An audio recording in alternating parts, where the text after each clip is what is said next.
심지어 저는 15살 청소년이 총살 당하는 걸 저희는 직접적으로 강제적으로 저희가 구경하고 싶어서가 아니라 강제적으로 끌려 나와서 그걸 봐야 됐었습니다. 그래서 그걸 보는 저희의 마음에는 다 한결같이 나는 저렇게 하지 말아야지, 굶어 죽더라도 말을 잘 들어야지, 이런 생각을 했었던 것 같아요. 그래서 더욱더 무서웠었죠.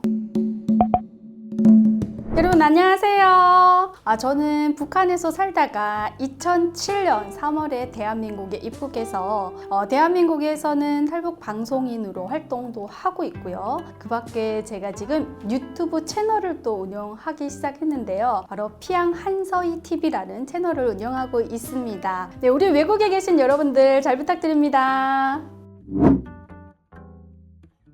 제가요 북한에서 어떤 일을 했었냐면 인민보안성, 우리 대한민국으로 말하면 경찰입니다. 그러니까 북한은 모든 중앙기관이 자기들의 예술단을 갖고 있는데요. 바로 제가 북한의 인민보안성 협주단에서 예술단에서 성악 배우로 활동을 하게 됐었습니다. 근데 이 성악과에서 제가 김정일이가 만든 악기, 어음금이라는 악기를 타면서 노래를 부르는 조에 속해서 활동을 하게 되었었는데요. 이 어음금이라는 악기를 김정일이가 만들다 보니까 장성택 씨가 중앙당 제1부부장을 맡고 있으면서 인민보안성을 이제 관리를 하고 있다 보니까 어음금 병창조에서 5명 정도를 선발하고, 또는 이제 뭐 독창조에서 몇 명 선발하고, 뭐 전자조에서 몇 명 선발을 해서 작은 규모의 소품조, 기쁨조를 만들었습니다. 그래서 우리가 김정일이가 현지 지도를 갖다가 인민보안성 별장에서 쉴 때 우리가 잠시나마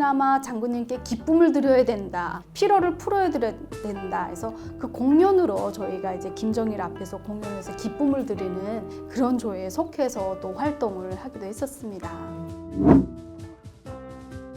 네, 이 기쁨조가 사실 저처럼 김정일 가까이에서 노래로 기쁨을 드리는 조기는 한데요. 이 기쁨조가 어느 날부터는 굉장히 태폐적으로 변화가 됐습니다. 좀 오염되게 사람들의 인식에 인식을 하게 된 거죠. 그 이유가 바로 지금 북한의 최고인민회의 상임위원으로 있는 최룡해 씨 때문이었습니다. 이 최룡해 씨가 90년도 중후반에 청년동맹위원장을 맡고 있으면서 북한에서 청년협주단을 새로 만들었어요.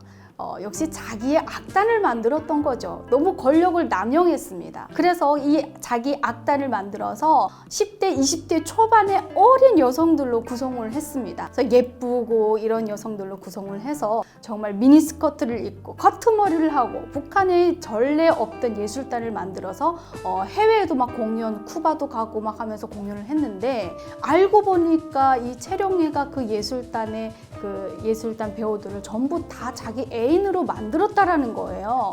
그래서 막 정말 이게 부정적인 이런 시선들이 많아지면서 결국 최룡해는 그 당시에 혁명화를 가게 되고, 거기에 있던 몇몇 배우들은 정치범 수용소로 가게 되었습니다. 그래서 이 기쁨조가 그 당시에 포괄적으로 굉장히 안 좋게 좀 비춰지기도 했었었죠. 그래서 북한 내에서도 기쁨조라고 하면 이렇게 노래를 부르는 사람들이 거의 이제 가까이에서 노래를 부르는 사람이 이제 기쁨조에 속한다고 볼 수 있습니다.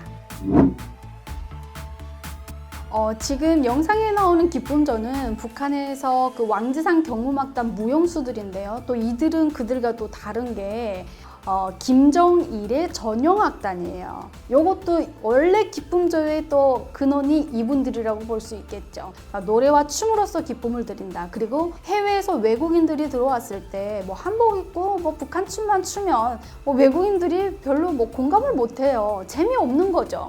그러다 보니까 그 외국인들을 상대로 그들을 북한에 이렇게 포섭하기 위해서 이 북한의 그 김정일의 전용 악단만 외국 춤을 추고 막 거의 뭐 옷을 다 이렇게 벗고 춤을 추잖아요. 북한 주민들은 상상도 못하는 그런 의상을 입고 외국인들 앞에서 외국 춤을 추면 외국인들이 막 좋아하고 하다 보니까 이게 조금 더 이제 발전이 돼서 북한 주민들이 내부적으로 기쁨조 하면서 더 좋아하게 됐던 것 같아요. 어쩌면 외국에 있는 해외 인사들을 좀 불러오기 위한 영업 전략이라고 볼 수 있겠습니다. 정말 봤을 때 저희는 이제 공개적인 자리에서도 김정일을 봤었고 비밀리하는 공연에서도 김정일을 많이 봤었는데요. 제가 본 김정일은 정말 좀 별로 인상은 별로 좋지 않고 사실 북한에 있을 때 마음속으로 존경하고 이러지도 않았어요. 별로 좋지는 않았거든요. 좀 무섭다는 생각이 좀 가장 많이 들긴 했었어요. 그 이유가 가장 큰 이유가 어렸을 때 늘 그 체제에서 배고파서 조금만 이탈하면 공개 처형이라는 걸 계속 했기 때문에 그 이미지가 저도 모르게 저한테 인입돼서 가까이 있는 김정일이 그렇게 무서울 수가 없더라고요. 그래서 뭐 그가 말 한마디 한마디 하는 것조차도 저에게는 사실 공포스러웠습니다. 공개 처형 실제로 많이 보셨어요? 네, 어렸을 때 정말 배고파서 중국에 가서 그 식량을 구한다던가 뭐 조를 모아서 장사를 한다던가라고 하면 반역자라고 해서 심지어 저는 15살 청소년이 총살 당하는 걸 저희는 직접적으로 강제적으로 저희가 구경하고 싶어서가 아니라 강제적으로 끌려 나와서 그걸 봐야 됐었습니다. 그래서 그걸 보는 저희의 마음에는 다 한결같이 나는 저렇게 하지 말아야지, 굶어 죽더라도 말을 잘 들어야지, 이런 생각을 했었던 것 같아요. 그래서 더욱더 무서웠었죠. 총살뿐 아니라 교수형도 봤어요. 막 꿈에 계속 나타나서 너무 무서웠어요. 어렸을 때 고난의 문식이다 보니까 정말 많이 보여줬어요, 저희한테. 무서워서 악 소리 질러도 반역자가 죽는데 뭘 무섭다고 그러냐고 막 오히려 막 서로가 비난하고 그 정도로 너무 살벌했죠. 맞습니다. 옥가는 그야말로 북한에서 최고의 미남 미녀들만 뽑아서 갑니다. 공부 못해도 됩니다. 머리 안 좋아도 됩니다. 그냥 인물과 체격, 그리고 키죠. 그리고 출신 성분만 깨끗하면 갈 수 있어요. 진짜 옥가에 가면요, 여성들보다도 남성들이 더 미남이에요. 저희가 이제 공연을 별장에 가서 공연하잖아요. 그러면 가끔 이제 남자 접대원들이 이렇게 잔을 받쳐들고 오는데 얼굴은 하얗고 정말 눈이 동그랗고 그렇게 남자인데 예쁠 수가 없더라고요.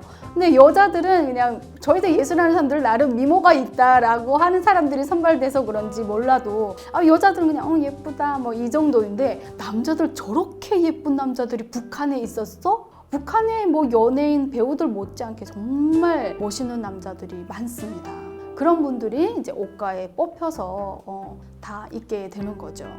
김정일의 가까이에서 일하는 사람이라면 누구든 뭘 하는 사람이든 다 옥가에 포함이 됩니다. 중앙당 옥가에서 관리를 하는 거죠, 이 사람들을. 그래서 뭐 출신 성분, 이 사람의 사상 정신 이런 거를 다 관리하다 보니까 뭐 잔디를 깎거나 뭐 옷을 세탁을 하거나 그리고 정말 아까 얘기했던 가축 청소를 하거나 이런 사람들까지도 옥가에 포함되고, 또 진짜 북한 주민들이 생각하는 옥가는 예쁘고 미남 미녀들의 김정일 옆에서 이제 접대원으로 이렇게 뭐 물잔 놔주고 이렇게 음식 놔주는 사람들로 이제 생각을 하고 있거든요. 그래서 저도 어렸을 때 옥가에 선발되어서 그 옥가 시험을 봤는데요. 가장 먼저 하는 거지 손에 땀이 많이 나는지 이걸 먼저 체크합니다. 담화를 하다가도 담화라고 하거든요. 면접을 보다가도 스스로 손 펴봐 이러면 손에 이렇게 땀을 만져봐요. 손에 땀이 많아서 잔이 미끄러지거나 하면 사고가 날 수 있으니까 그 부분을 가장 많이 체크를 하더라고요. 근데 이게 옥가가 김일성 때가 다르고 김정일 때가 조금씩 달라요. 김일성은 김정일보다는 키가 좀 크다 보니까 여성들도 키 163 이상만, 남성들도 키 175, 180 정도만 옥가로 선발이 되었는데, 김정일 시기에는 김정일이가 워낙 작으니까 너무 큰 사람들이 이렇게 쳐다보기가 그렇잖아요. 그러다 보니까 키 기준을 낮춰버렸어요. 고난의 행군을 거치면서 북한 주민들이 영양 상태가 좋지 못해서 키도 그렇게 많이 크지도 못하기 때문에 마침 김정일도 작겠다, 키 기준을 좀 낮춰라 해서 160만 되면 여성들이 옥가에 선발되기도 했었습니다. 네, 가족하고 연락 못합니다. 개인적으로 연락 못하고요. 부모님이 돌아가셨어도 오지 못하는 경우가 많습니다. 간혹 가다가 좀 권력이 있는 사람한테 시집을 가게 되면 장례를 다 치르고 나서 묘소에만 몰래 까만 이런 승용차가 하나 와가지고 평양에서 가서 인사만 드리고 올 수 있어요. 대신 또 가족들 만나지 못합니다. 옷가에 가면 부모도 연락이 안 되니까 부모가 자식이 결혼을 해도 그 집에 가볼 수도 없으니까 내 자식이 죽었는지 살았는지를 몰라요. 그 사진조차도 안 줘요. 그러다 보니까 그냥 내 자식을 옷가에 갔다 오면 나라에 바쳤다라고 생각을 하게 되는 거죠. 예, 그들이 그래도 그 김정일 곁에서 뭐 그들의 뭐 1호 옆에서 일했던 사람들이랑 나름 배려를 해줘가지고 뭐 큰 대성산 열사릉은 아니지만 그래도 작은 열사릉이나 뭐 이런 평양에 있는 그런 데다가 이렇게 그 해주기는 한다고 하더라고요. 그렇지만 부모들한테는 그 묘소를 이렇게 알려주거나 하지는 않는다고 합니다.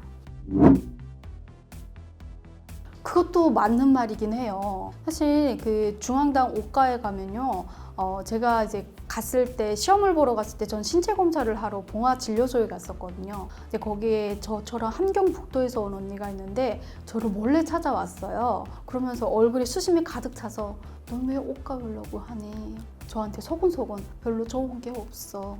아, 그냥 부모 옆에 있는 게 좋아. 이렇게 하면서 수심에 가득 차서 얘기를 하는데 그때는 어린 나이에 나는 남보다 특별하니까 뭐 그런 생각에 그 언니의 말이 그렇게 가슴에 와닿지 않았었거든요. 근데 나중에 제가 커서 예술단에서 활동하고 제가 아는 분이 옷가에서 이제 나오고 이렇게 아파서 나왔는데 그분의 얘기를 들어보니까 간부들의 성추행이 그렇게 많대요. 그리고 뭐 며느리로 삶을 것처럼 이러면서 성추행을 한다고 하더라고요. 그래서 그런 거를 당하는 여성들이 옷가에서 빈번하게 많다고 합니다. 네, 해외에 계신 여러분, 오늘 북한에서 온 제가 북한에서의 옷가와 기쁨조에 대해서 얘기를 했는데요. 여러분들이 평소에 했던 궁금증들 오늘 이 시간 많이 풀리셨나요? 오늘 영상도 좋으셨다면요, 구독과 좋아요 꼭 눌러주세요. 감사합니다.